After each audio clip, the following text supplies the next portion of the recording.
Friday, February the 23rd, 2018, to you. 64,000 years ago, some artists painted some scenes in three caves located in modern Spain: La Pasiega, Maltravieso and Ardales. One geometric design looks like a part of a ladder forming rectangles. Also there are stencils where one of those artists pressed a hand up against the wall.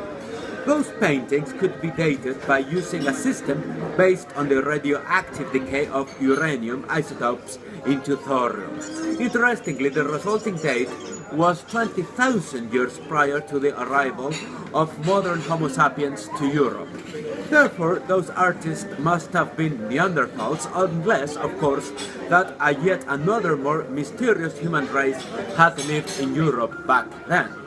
It is too easy to lose the proportions when we talk about archaeology, but the aforementioned time span more than doubles the entire human history. Furthermore, in a fourth cave located near Los Aviones, also in Spain, the scientists found a pile of painted shells, some with a single hole drilled through them.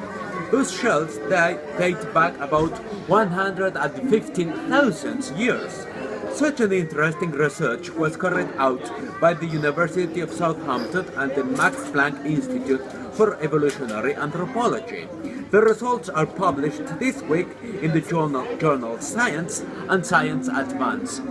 First and foremost, we owe our Neanderthals cousins an apology.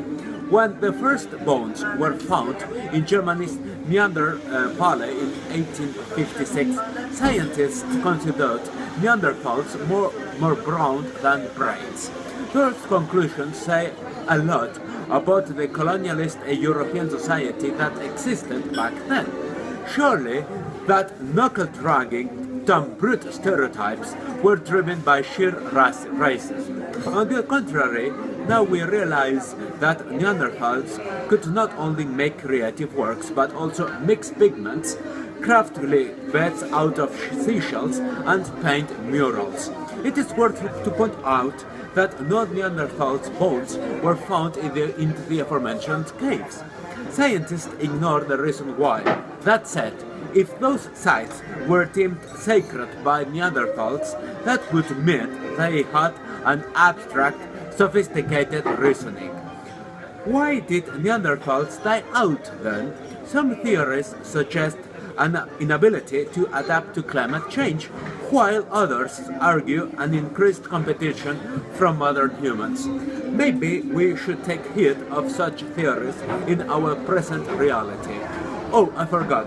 Recent genetic evidence indicates that about 2% of modern European and Asian DNA traces back to those distant cousins.